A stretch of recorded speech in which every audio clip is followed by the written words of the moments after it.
Come on, let every heart say amen. Come on, say amen again. Come on, let's give the Lord some praise. If you got it in your heart, come on, let it out in your hand. Come on. Come on, if the Lord has been good to you, come on, show him with your hands. Come on. If he's made some ways for you, come on, show him some sign with those hands. The Lord our God, and whom we serve, is mighty. He's magnificent.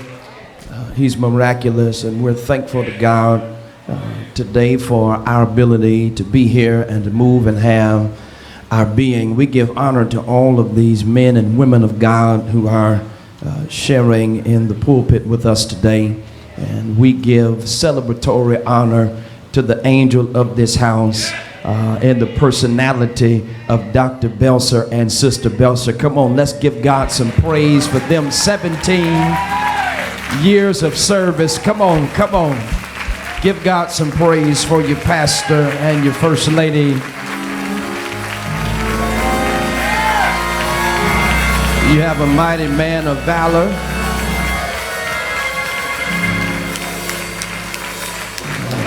I am excited to be here because there is just about anybody across this country that Pastor Belser could have invited to come and to be with you today.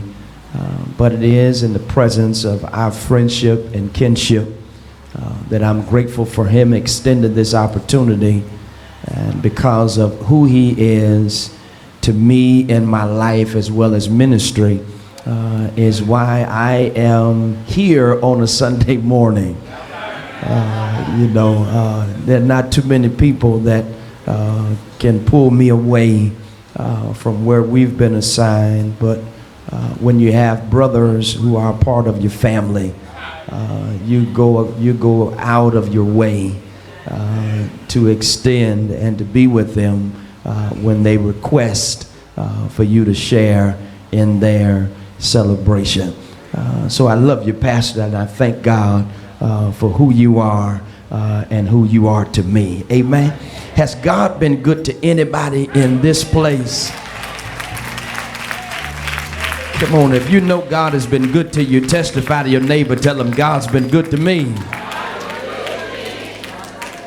I mean, y'all kind of sounded like you all just said that because you're being nice to me, but I just wonder if I had maybe about 51, I'll make 52, that you know that God has done something for you that you know you could not have done for yourself. And if you're in that crowd, I wish you'd give somebody a high five and tell them God's been good to me. Yeah.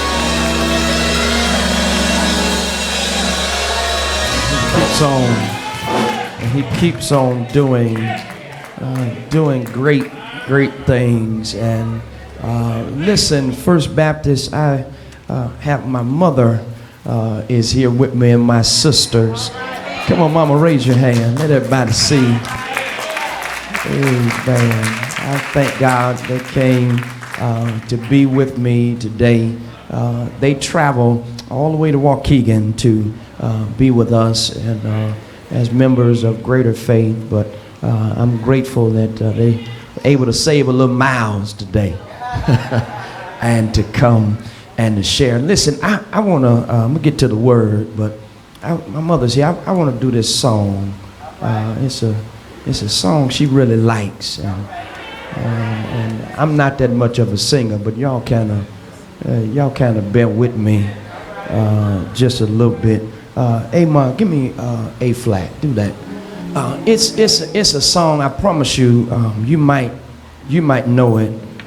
It kind of goes like this. It's do do do do do do do do do do do do do 5. Y'all know that song? Come on. Do do do do do do do do do do do do do do do do do do. Y'all know that song? Put your hands together. We do this song at our church. There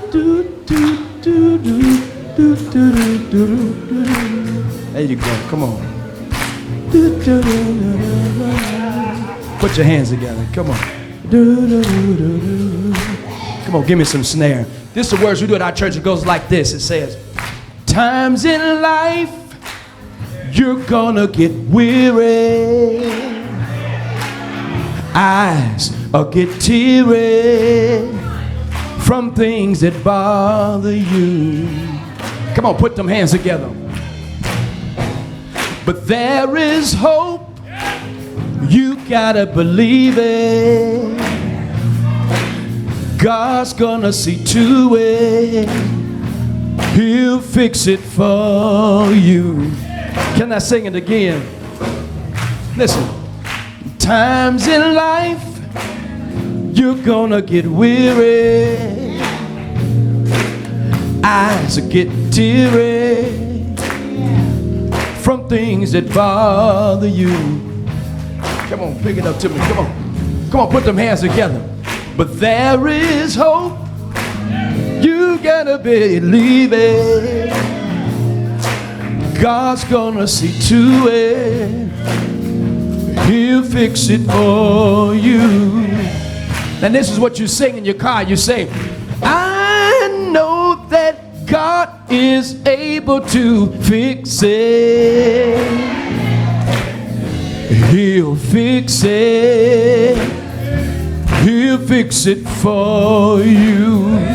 Come on, y'all, help me sing that verse. Sing out. Come on. Say, I know that God is able to fix it. Come on, you believe it. Put them hands together. Come on. He'll fix it.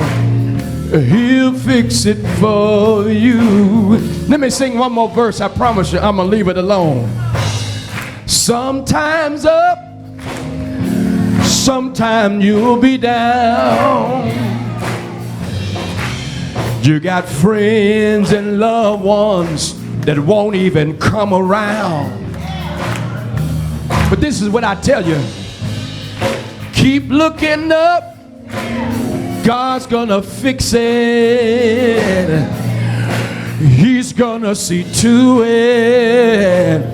He'll fix it for you. When you're leaving here going in your car, sing this verse. Say, I know that God is able to fix it. Come on, put them hands together. Come on. He'll fix it. He'll fix it for you. Come on, sing it one more time. Let me hear you say it. Come on. Fix it. Come on, church. He'll fix it. He'll fix it for you. Hang on. I know he'll fix it. He'll fix it for you. Hang on. I know he'll fix it. He'll fix it for you. Tell somebody he'll fix it for you. Come on, there's a word. There's a word.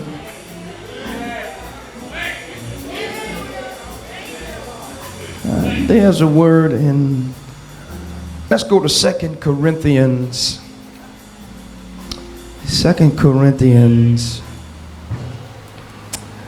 2 Corinthians chapter 12.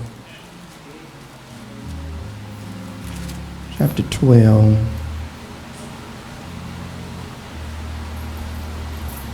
And verse number 6.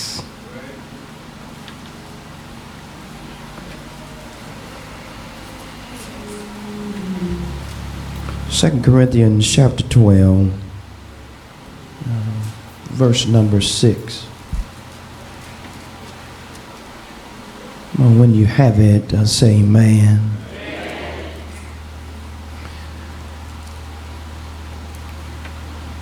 There it says, for though I would desire to glory, I shall not be a fool, For I will say the truth, but now I forbear, lest any man should think of me above that which he seeth me to be, or that he heareth of me. Lest I should be exalted above measure through the abundance of the revelations, there was given to me a thorn in the flesh, the messenger of Satan to buffet me, lest should I be exalted above measure. For this thing I besought the Lord thrice, that it might depart from me.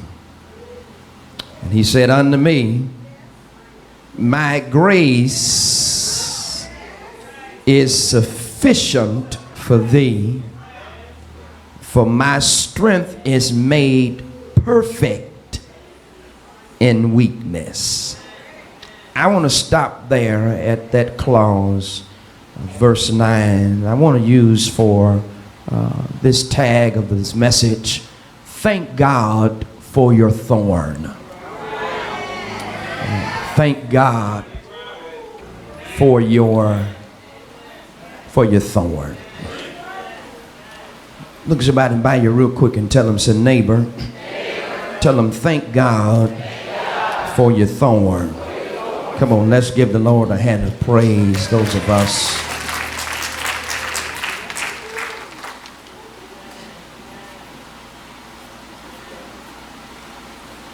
I must be honest that many times as I have went through this text, I've preached concerning thorns, but I had a chance to revisit this, and when I look back at it through investigation for interpretation, the Lord gave me another piece of illumination. And I looked, and I looked, and I looked. I wanted to really figure out what was it that caused Paul so much grief, caused him so much anguish that this thorn caused him to seek the Lord to remove it 3 times. I've dealt with, thorns from some bushes and stuff like that. Never to the point for me to seek the Lord to remove the thorn. I wanted to figure out what was it about this thorn? What kind of thorn would cause Paul this kind of spiritual upsetness that he had to go to the Lord? And not only did he go to the Lord, but the Lord would not answer his request. When I started looking and I started digging, there were many theologians who had different things to say about this thorn. Some said that it was a hip defect that Paul found himself living with after the scourging of being beaten, him and Silas, before he was placed in the jail. Others said that it was a fracture of his femur bone that caused him to consistently not talk with a limp, but walk with a limp. Others suggested that it was a lodging of a branch in his side that was irremovable. So every time it would rain, it would aggravate his body. All of that, it sound good, but everything that sound good ain't always good and sound. I tried to talk to Bonhoeffer about it, Dr. Bells. I tried to talk to Butler about this storm. I even went to Brother Vines and Brother McGee to seek out, what was happening with this particular thorn that really caused this kind of catastrophic effect in Paul's spiritual peacefulness. So then I discovered that when you look and read the post-text from verse number 12, and you read the pretext of the text that we're discussing today, and let me just kind of pause there. Whenever you are reading a text, in order to get the right context, you got to read the pretext and the post-text. Because if you don't ever read up or you don't ever read down, and you take a text out of context, whenever you take context, compound word, take text out of context, then all you're left with is a con. You'll catch that when you get home.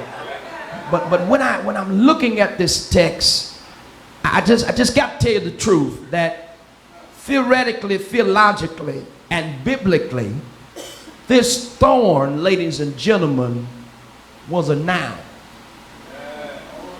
I wish I had something deeper, but if you look at the Greek portion of this text, the thorn was a noun. Y'all know nouns out, don't you? Person, yeah, place, or thing. Now, I could suggest that this thorn was a person, because when you read the text on how Paul describes the actions of this thorn, he says that it was a messenger of Satan that was sent to buffet me. To buffet in the Greek means to thrust in one side. Ain't no branch on his own gonna thrust you in the side. Come on, y'all, talk to me. Your femur bone's not gonna thrust you in the side. What Paul literally said was, this thorn that was given to me was literally a pain in my side. Okay, now I wonder, has anybody in this place ever had a noun that was a thorn in your side? I mean, you've ever had a person, place, or thing that just seemed to be on assignment to agitate your life? I mean,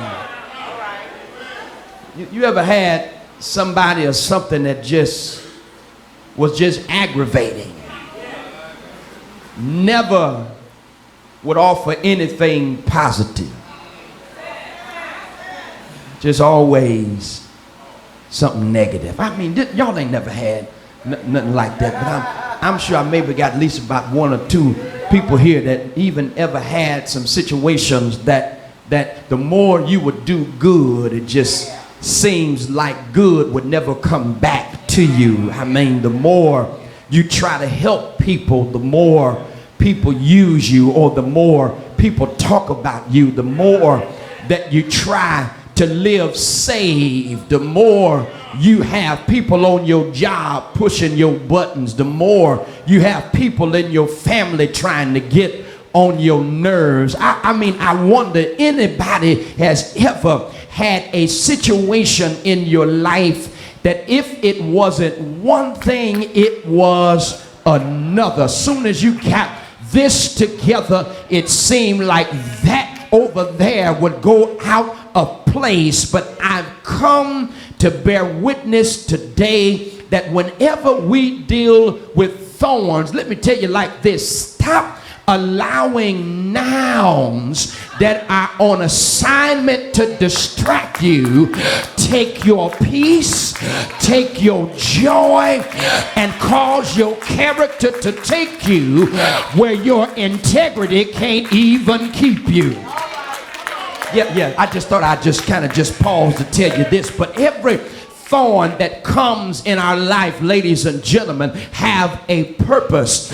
Thorns are a part of an involuntary ministry. Let me show you. I'm going to tell you why. And if you don't remember anything else from this message, I want you to take this one thing home with you. God allows, ladies and gentlemen, the moments of thorns in our life to show us and allow us to witness the truth that God's grace will grip us and keep us in the midst of hurt, harm, and danger. I might have went too fast. Let me say it again.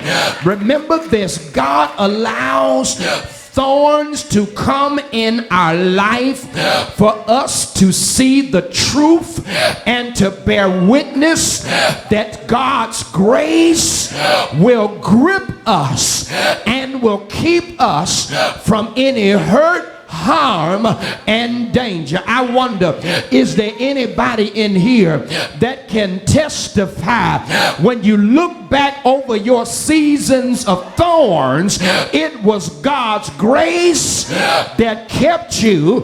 It was God's grace that grabbed you. I wish I had a witness that's not ashamed to tell somebody the reason why you didn't lose your mind is because God's grace grabbed you.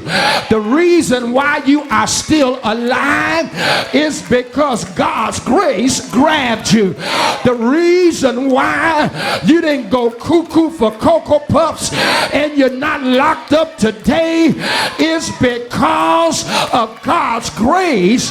It grabbed you. Look at somebody around you and tell them, say, neighbor, tell them God's grace is what kept me. And tell them, neighbor, God's grace is what kept other folks from who I could have been. I wish I had somebody here that know it was God's grace that kept you from cussing some folks out. It was God's grace that kept you from putting some hands on some people. Testify to your neighbor and say, neighbor, I'm a grace case.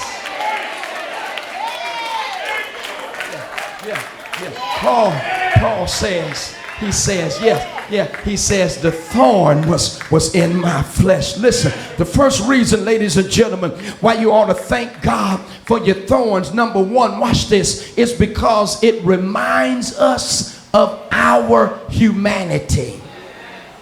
Thank God for your thorns, because thorns remind us of our humanity. Watch this. Verse number 6, Paul here, he begins to get real candid about the reality of who he is. He simply says in verse number 6, listen, I know that I'm gifted, but I'm not a fool. I know that I'm anointed, but I'm not crazy. I know that the Lord's hand is on my life, but I am nothing without the Lord.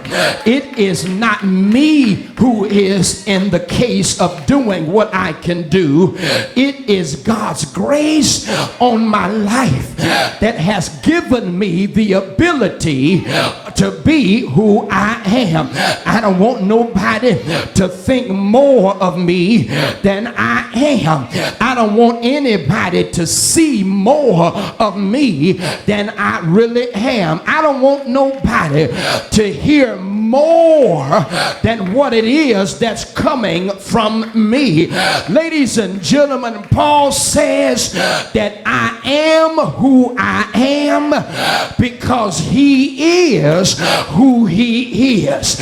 And who he is who allows me to be who I am.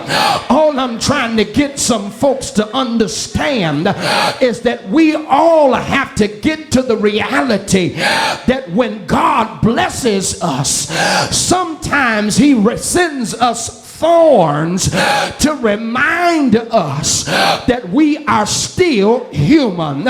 Yes, you might be anointed, but baby, you are still from the ground.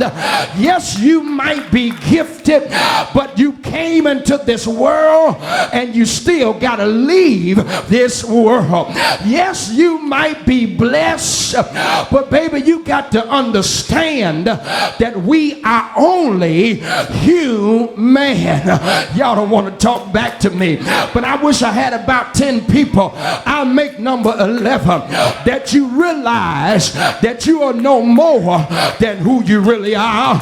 All of who you are is because the God that's inside of you. Well, let me testify by myself. All I have, God gave it to me. Everything I know, God made a way and it taught me. Everything I am is because God made me. Is there anybody in here that can give God a praise that you know that you are who you are because of who God is? Paul says he gives me a thorn so that I won't think that I'm bigger than I really am. See, y'all don't know no people like this, but sometimes you come across people that are so heavenly bound that they're no earthly good. Paul says, yes, I'm gifted, but there was given to me a thorn to remind me of my humanity. Tell somebody, my humanity. Not only should you thank God for your thorn because it reminds us of our humanity, but secondly, it reminds us of our humility. Tell your neighbor, our humility, our humility. Paul turns the critical spotlight on himself. He says, real clear, that I've done a whole lot in my life. I've helped to establish places upon places. I've had the opportunity of being bound in jail and talk to God. And God caused the jailhouse to rock and to free me from my chains. They fell off and my fetters fell off. I walked out a free man. I've seen a whole lot. Peter and them was on the mountain of transfiguration, but I've had an opportunity to get the revelation of the third heaven.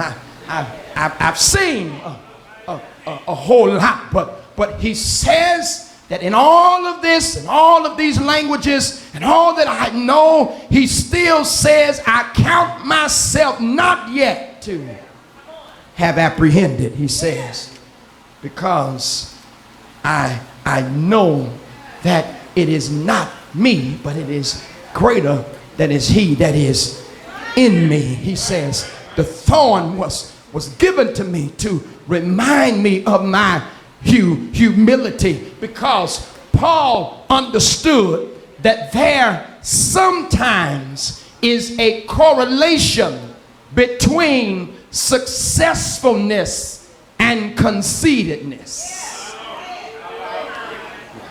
Okay, y'all missed it. He knows that there's a correlation between being successful and getting a big head.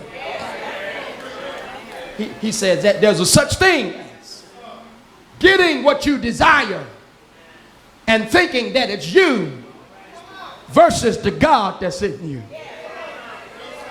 Okay, you know, y'all, I'm gonna tell y'all something. I've met some folks along my Christian journey that, you know, they were blessed and their head just started going up in the air. The more the Lord blessed them, the more their head went up in the air. Sometimes their head was so far up in the air that if you got a good downpour rain, they probably would have drowned.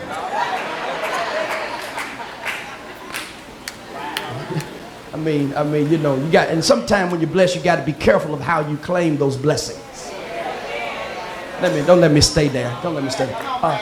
Paul says, he says, there was given to me a thorn to remind me of my humility. Let me tell y'all something, First Baptist. You ought to really thank God for your pastor. You ought to thank God that you have the kind of shepherd that God has given to you to be the watchman over your soul. Even in the successfulness that God has blessed your pastor with, he still has his feet on the ground.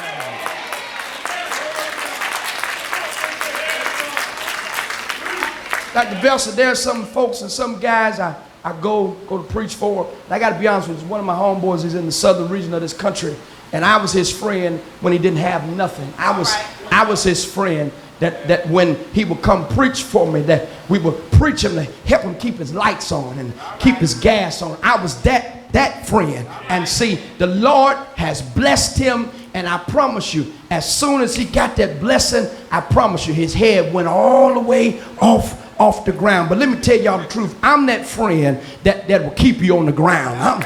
I'm that friend that'll keep you level. I'm that friend that will check him, but I'll cover him at the same time.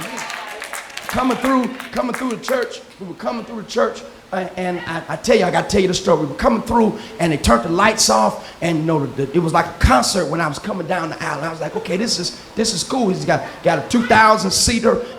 The church is jam-packed, and he leans over into me and he says, you know, man, I'm sorry, bro, my crowd is off. I look at him, I say, your crowd is off, the church is jam-packed. I say, he just being him. I ain't gonna say nothing. That's just him being him. So, you know, I preach and church is almost over with. I'm ready to get back in the mic. He pulls my coat. He says, nah, bro, let's go out. I said, what you mean? He says, no, I don't want you to break my Welcome to First Baptist Church of Melrose Park, he says, well, located 2114 Main Street in Melrose Park, Illinois, 60160, where the pastor is John L. Belzer.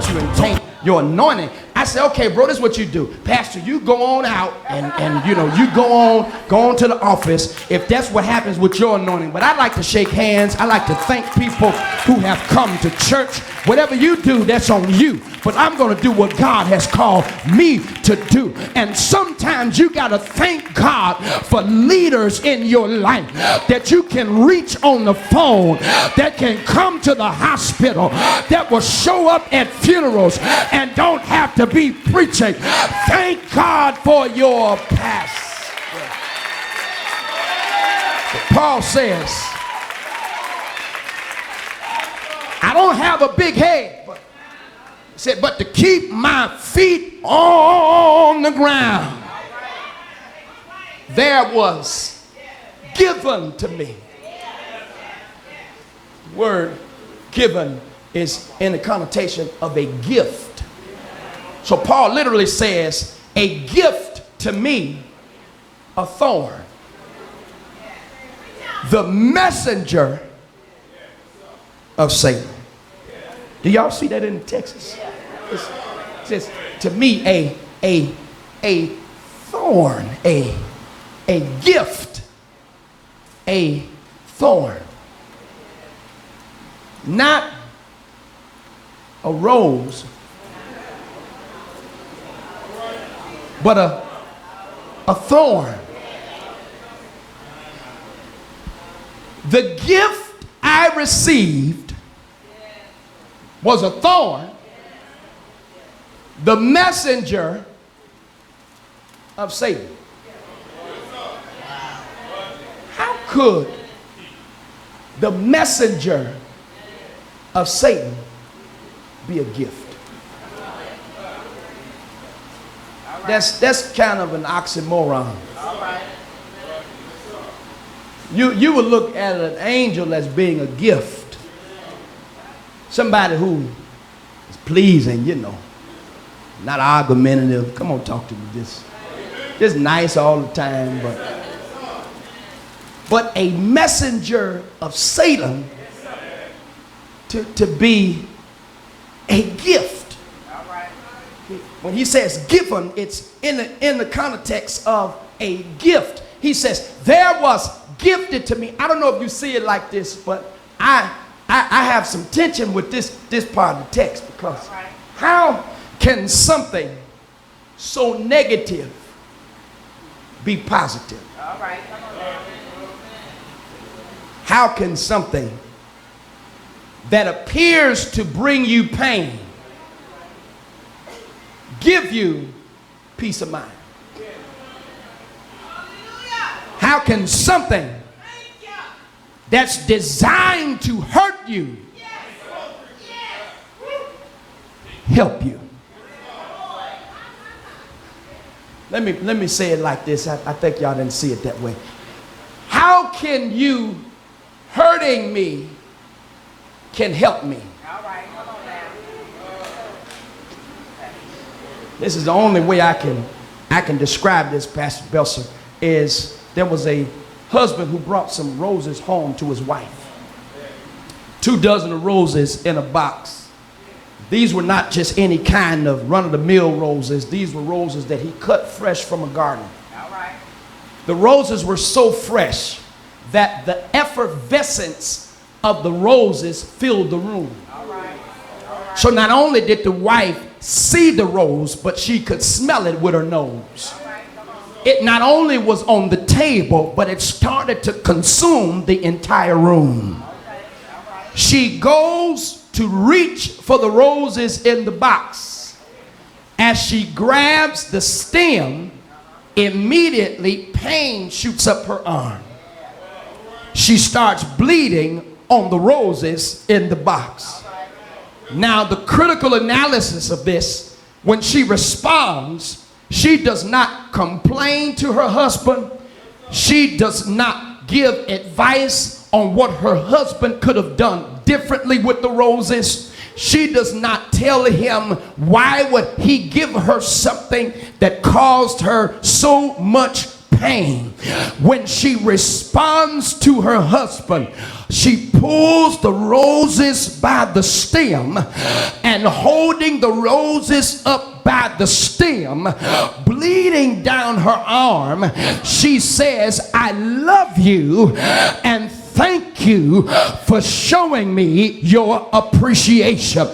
All I'm trying to get you to see is that when you have thorns in your life, God really is trying to see if you can still hold on to him by the stem. He wants to know why you're still willing to hold on to my unchanging hand. I wish I had somebody here that can help me preach this thing. Look at your neighbor, said, neighbor, when thorns come, the gift of your thorn is holding on to God by the stem. Tell them, can you hold on to see that weeping may endure for night, but joy has got to come in the morning. Tell your neighbor, hold on by the stem. All things work together for the good of them that love the Lord. Tell your neighbor, hold on by the stem. Hold on.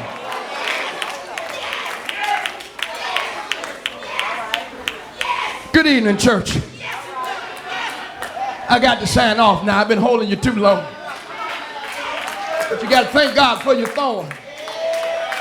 Because thirdly, as we leave you, it reminds us of our help. Tell your neighbor, thank God for your thorn, because it reminds us of our help. Ladies and gentlemen, Paul went to the Lord. His thorn caused him aggravation, caused him agitation. He went to the Lord because he wanted this thorn removed. He sought the Lord 3 times, and the Lord literally did not respond.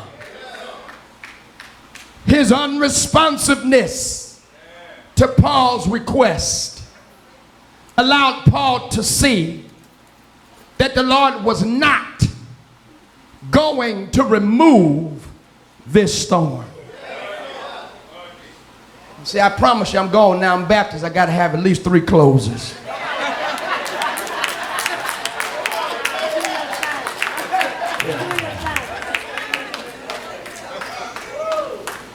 Sometimes you got to understand, what will you do when the Lord says no?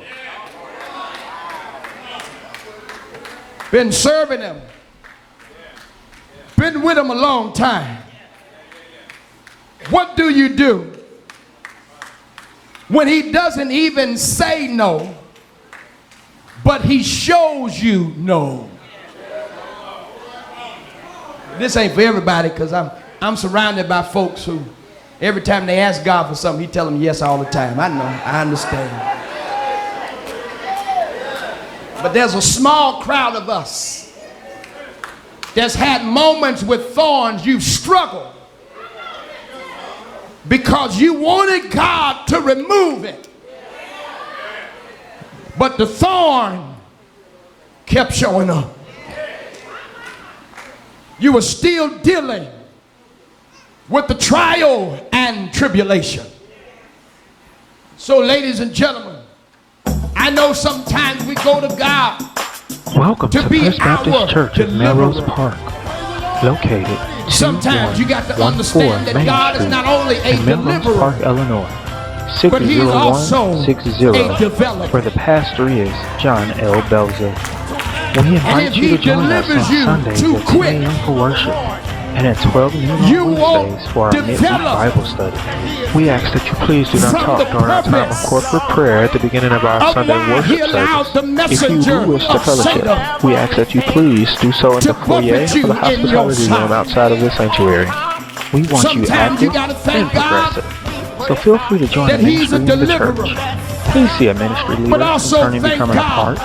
Continue to pray for the sick, the shut. Is there anybody here that's ever had some seasons in your life that you know it was God who developed you? Can you think about some thorny seasons you've had, and you can give God a praise, because some of those thorns is why you are the prayer warrior you are today. So he said that he went to the Lord 3 times, and the Lord would not remove this thorn. Yes, I thought, ladies and gentlemen, that Paul found himself in an anguish season. But ladies and gentlemen, he was really at a celebration season, because of the fact it was his thorn that allowed him to become acquainted with God's grace. While his thorn was causing him agony, the Lord was still keeping him. Yeah, while his thorn was causing him anguish, the Lord was still anointing him. Yeah, but I have come to a point in my life where I'm not bothered by thorns that may come. Oh, because it's the season when I have the ability to see God's grace being sufficient. Yes, Lord, whenever thorns come, I tell you, it is the time for all of us to see the Lord work on our behalf. And I wondered here, is there anybody in the room now that can thank God for your thorn? Look at somebody around you and tell them, neighbor, tell them my thorns are the reason why I'm stronger. Tell them my thorns are the reason why I'm better. Some of y'all ain't talking to nobody. Come on, help me preach to your neighbor around you. Look at him and say, neighbor, my thorns are the reason why I have more wisdom. They are the reason why my faith is strong. Because when I'm weak, the Lord showed me that with Him I am strong. Go and look at somebody that's around you now and tell them, say, neighbor, some of my thorns showed me that the Lord is a miracle worker. Tell them, neighbor, I am a miracle. And I want to tell you that you're next in line for a miracle. You are next in line for a breakthrough. And I'm out of here. But I got to tell you about a painting that was in an art gallery. On the painting was the devil on one side, smiling, playing chess. Another man was on the other side of the chessboard with a frown on his face.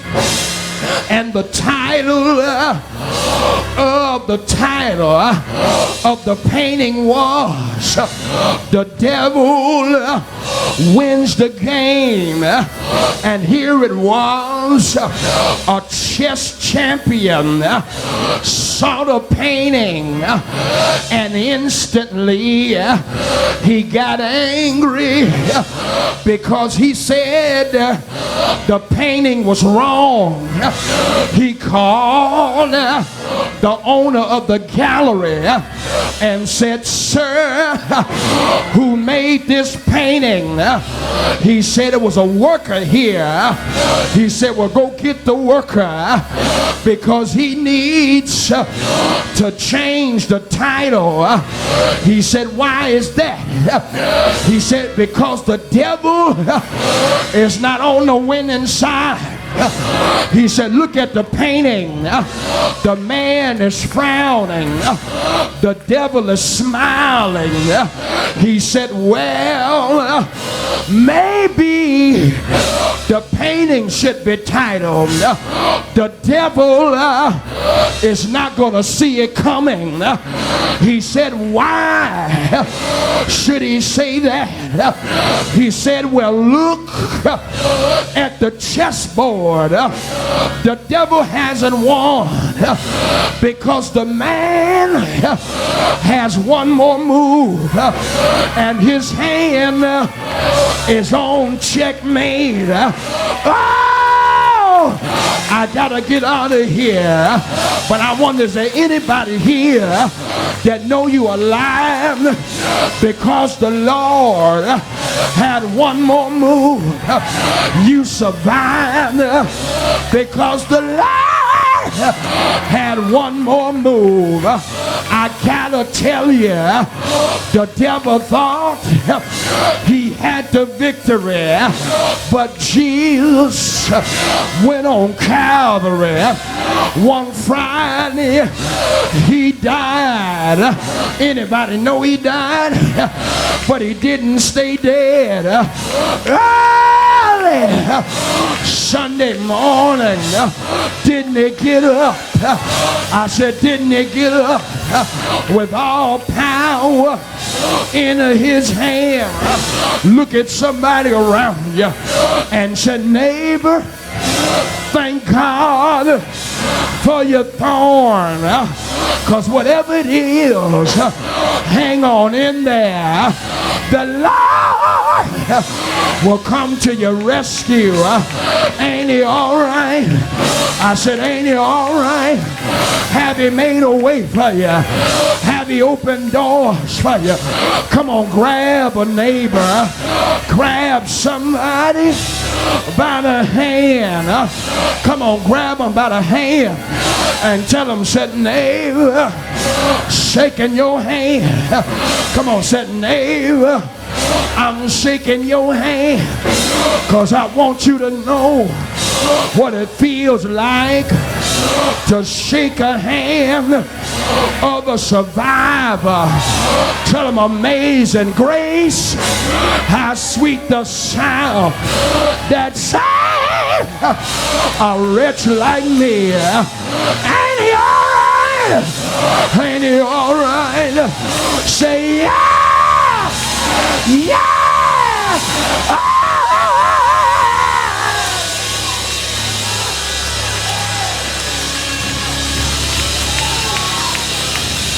Ain't he all right? Ain't he all right? Ain't he all right? I'm out of here when I tell you that the Lord is able to keep all of us, to hold us, to grab all of us, because his grace is sufficient. And I wish I had one somebody that can find you a neighbor that looks like they've been born again. Come on, grab your neighbor by the hand. Find you somebody that looks like they a child of God. Come on, hold their hand. And if the Lord has healed your body, come on and squeeze their hand. If the Lord has made a way for you, come on and squeeze their hand. If the Lord showed you his grace was on your life, come on and squeeze their hand and tell your neighbor, tell them, said, neighbor, I want to encourage you that the same grace that kept me is able to keep you. Hang on in there. The Lord has got your back. Be not dismayed. Whatever betide you, God will. God will. Yes, he will. Won't he do it? Won't he do it? Say yeah! Yeah!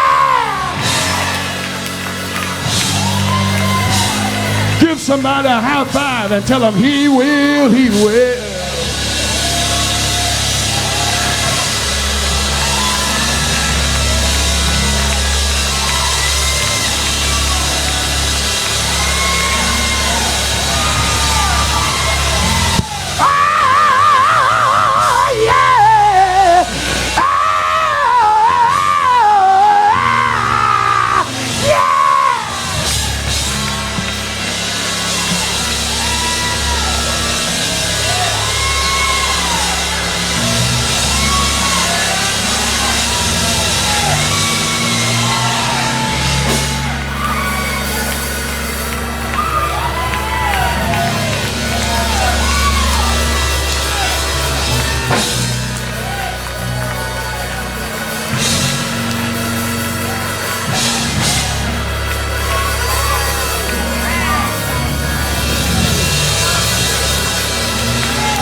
The doors are open. The doors are open.